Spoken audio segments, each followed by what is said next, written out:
یہ کہانی شروع ہوئی تھی جب میں اپنا گاؤں چھوڑ کر شہر میں آیا تھا۔ میں ایک گاؤں کا لڑکا تھا اور اپنا گاؤں چھوڑ کر شہر میں آ کر رہنے لگا تھا۔ جب میں اپنے گھر والوں کو شہر کی باتیں بتاتا تو میرے سب گھر والے کہتے ہمیں بھی شہر جانا ہے، اور ایک دن ابو نے فیصلہ کیا کہ ہم گاؤں چھوڑ کر شہر میں جا کر رہیں گے۔ تو اس طرح ہم سب گھر والے شہر میں آ کر رہنے لگے۔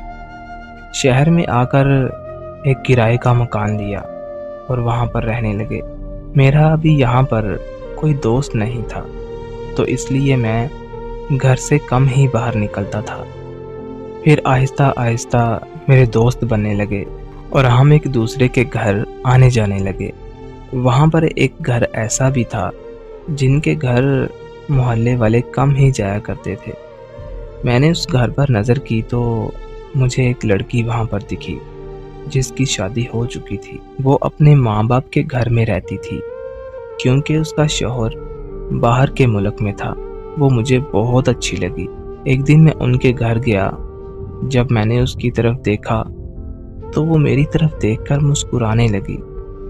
اس کے مسکرانے سے مجھے اس سے محبت ہو گئی، لیکن 2 مہینوں کے بعد میری بھی شادی ہو گئی۔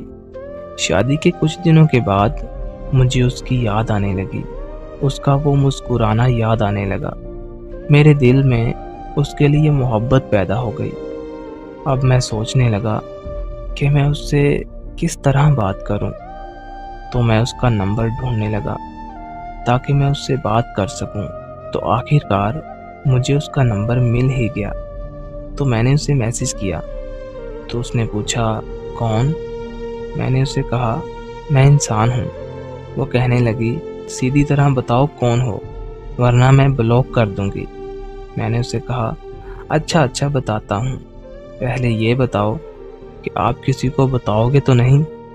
اس نے کہا ٹھیک ہے میں نہیں بتاؤں گی۔ تو میں نے اسے بتایا کہ میں کاشف ہوں۔ وہ سمجھ گئی کہ یہ تو ہمارا ہمسایہ ہے۔ تو اس نے کہا ہاں جی بولو، کیوں میسج کیا آپ نے؟ میں نے اس سے کہا مجھے آپ سے بات کرنی ہے۔ اس نے کہا ہاں جی بولو، کیا بات کرنی ہے؟ میں نے بہت ہمت کر کے اسے کہا کہ مجھے آپ سے محبت ہو گئی ہے۔ تو وہ غصے میں آ گئی اور کہنے لگی تم پاگل ہو گئے ہو، میں ایک شادی شدہ عورت ہوں اور تمہاری بھی ابھی شادی ہوئی ہے، یہ تم کس طرح کی باتیں کر رہے ہو؟